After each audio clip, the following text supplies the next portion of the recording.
Ladies and gentlemen, Monica Scholar Anderson. So I grew up in a family of people who knew exactly what they wanted to do in life. My parents were musicians, my brothers were musicians, my sister tackled corporate America, and then there was me. I went to the Detroit High School for the Fine and Performing Arts. I wanted to be a dancer. My walls had Michael Jackson and the Alvin Ailey Dance Company posters, and it was just a matter of time before I was twirling on stages all around the world. So, after high school, I went to New York to kind of scope out the scene to see what opportunities were out there. So I started to go into auditions, and I just noticed a couple differences, when we got there. Like, we're preparing to learn the choreography, and as we're stretching and warming up, I noticed their legs way up in that sky as we're stretching, and I look at my legs, and there they were, just being legs, and I'm just like, legs in Detroit don't do that. Like, are these from Wakanda? Like, where did you get these legs from? I don't understand. And it just went downhill, audition after audition. They proceeded to literally dance circles around me. And I'm starting to realize my dream of becoming a dancer is more like a nightmare. It's not really happening. I wasn't as good as I thought I was. So before I knew it, I'm back home in Detroit, just having this question that I never had to ask before. What do you want to do in life? I didn't know. I'm not the female Michael Jackson, so now what? What do I do? I didn't know. But thankfully, you see all this melanin? It really pops on stage and on the runway. So I got into modeling.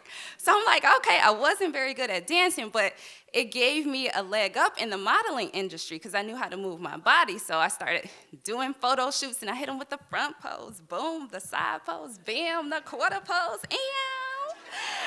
and so, your girl was talented. So I'm on runways, I'm in hair shows, I'm doing plays, I'm on stage, and I'm just living the life. I get to work with Russell Simmons, and it's just amazing. I'm having all these opportunities, but I learned the real money is in high fashion, wearing couture gowns in Paris and Milan. But then I learned the higher up that ladder you get, the thinner the model. See, they didn't understand that thick thighs saves lives. Resuscitate a grown man. So I'm like, this may not be for me because I like to eat. And it was not a sacrifice I was willing to make to reach that level of success. So when the conversation started coming about slimming down, I was too small for plus size, I was too big for high fashion, so I kind of just really didn't fit. So once again, I'm back at home facing this question, what do I want to do in life? I still didn't know. So around this time, it's 2005, I'm starting to run into people from high school and telling me about all these amazing things they have going on. And this inevitable question comes up. So what do you do? And I'm like, girl, my best. I do the best I can. I'm a professional doer of the best I can. It was a very sensitive subject, so I was a little spicy. So I didn't know, so I just kept bouncing around. I'm just literally doing the best I can because I truly don't know. Eventually, I landed a job in the mailroom of a Fortune 500 payroll company. So I'm literally mailing out packages. But then I started to learn about the industry, and then I got a promotion to payroll specialist. So they send me to school. I learned about tax law and garnishments and levies and all of this. So I'm starting to make a little money. And then I go from there, I get a promotion. I'm in the major market services. So I'm doing multi-million-dollar payroll. So I'm like, okay, I move out on my own. Your girl's doing good. I'm feeling like an adult, and it's going great. So I still have this creative talent, though, that I want to use. So I start writing in my downtime, suspense thrillers, a little black girl from Detroit writing suspense. And I was so good at it, my friends and family were encouraging me. They're like, you really have something here. So I became a published author. So during the day, I'm doing payroll, and at night, I'm on tour selling my books. I got to go to the FBI headquarters in DC, and I'm working with these FBI agents, these beautiful black women, big guns on their hips, never even knew those existed. And then I'm up in Grayling, Michigan with the National Guard, and I'm in helicopters and seeing them do these demonstrations and explosions. Nobody got hurt, I didn't get hurt. But it's just so fun, I'm having this whirlwind experience. And I realized I did it. I do something in life. I am an author. I am a major market specialist. But for some reason, I still had that emptiness in the pit of my stomach that I couldn't pinpoint. There was something missing. But then I got distracted in 2011 because I met a man. This fine man who was tall, and so I married him. And so that distracted me. He was a single dad to this 5-year-old little boy, and we're just instant happy family. I meet my in-laws, and they're just wonderful people. We spend all our time together. Every holiday, we stay the night before. We wake up the next day and make breakfast. It's just beautiful. And then Christmas, December 2016, we're at my in-laws' house. My mother-in-law is standing in the kitchen, and she's peeling off eggshells. She's going to make deviled eggs. And we notice she's kind of leaning on the sink for support. And we're like, "Are you okay?" And she's like, "Oh, I'm fine. I've just been having a little pain." But she went on about her business. We didn't think too much of it. 2 weeks later, my husband went to his parents' house just to check on them. And my mother-in-law couldn't walk. She was in so much pain. So he's like, "Ma, you got to go to the ER like now. This seems serious. You got to get it checked out." So they do. And 4 days later, she was dead. There was an issue with her spine. She had to have emergency surgery, and we knew it was risky. And unfortunately, the worst case scenario ended up playing out, and she just didn't survive. And so we were just devastated. She was going to be retiring in 6 months. We were planning her retirement party. And she had worked for the federal government for over 30 years. And now when it's time for her to live her life the way she wants to, she wasn't going to be around to do it. And it seemed so unfair. So I remember sitting with my father-in-law. We're going over the obituary. And something stood out to me. When you look at an obituary, it's a snapshot of who you are, what you represent to the people and the spaces you occupy. And hers was so beautiful. It talked about how every month she had a family brunch. She would bring the family together, pick somewhere in the state of Michigan. We would all show up, aunties, uncles, cousins, babies, and we would enjoy this cuisine together. And it was just a sense of community where you belonged and people laughed at your jokes and you felt loved.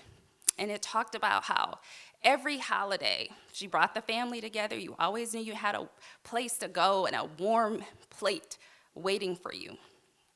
Nowhere in there did it talk about what she did for a living, her title. That wasn't important.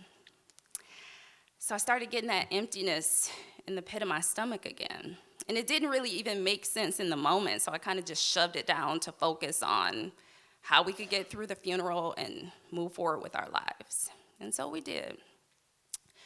So a year goes by, and guess what happens? I got knocked up. So my husband and I were grieving, and we comforted each other a lot. So I was with child.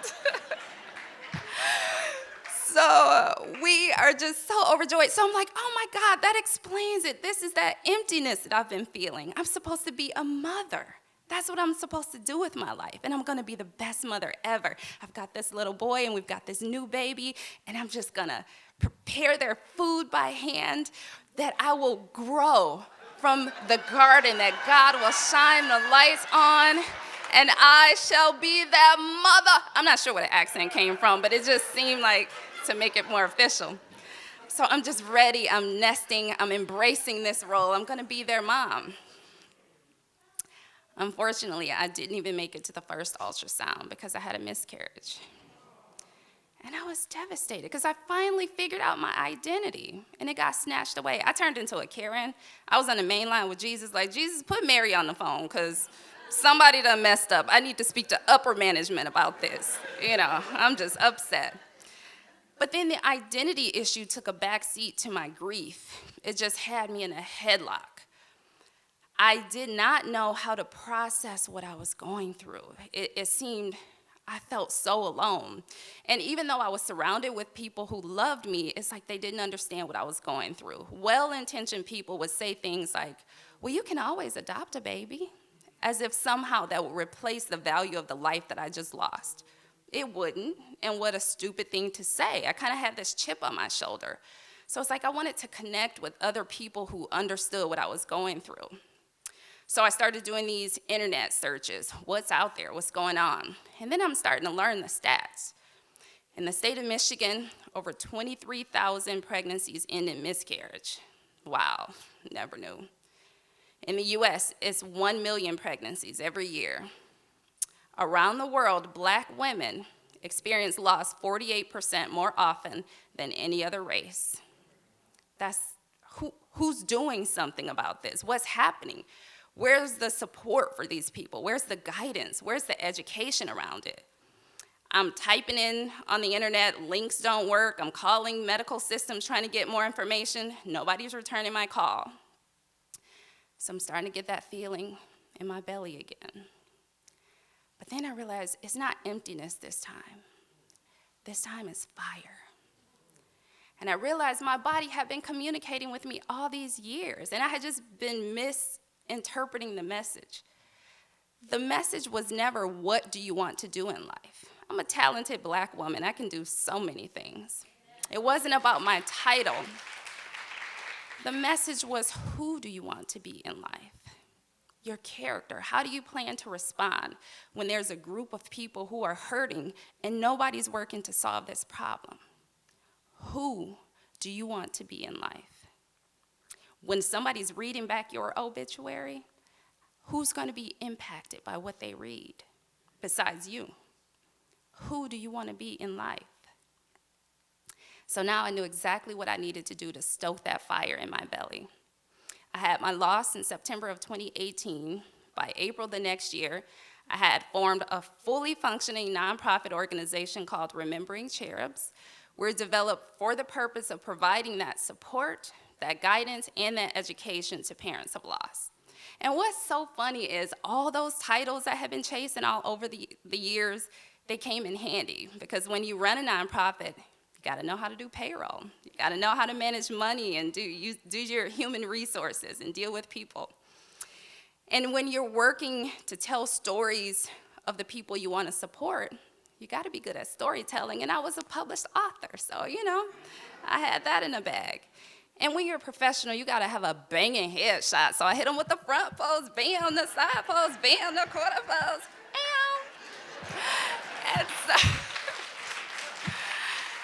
And of course, I brought in every lesson that I learned from my mother-in-law, how to bring people together and make them feel cared for and know that they are heard and that they are not alone. So in addition to being a nonprofit executive, I am also an advisor on the Perinatal Infant Reproductive Loss Committee at the University of Michigan Medicine Hospital, which is the #1 hospital in the state of Michigan. I was just promoted to co-chair. Thank you. Yes, thank you. And I sit elbow to elbow with doctors and researchers and people with all these letters behind their name. And I'm actively part of creating change and solving problems for the people in the community that I'm a part of. I know who I am. And it's not about the title, it's about the way I live my life. So now when I walk in a room and somebody says, "So what do you do?" I no longer get that emptiness. Now I'm filled with gratitude. I just smile and I say, I do the best I can. Thank you.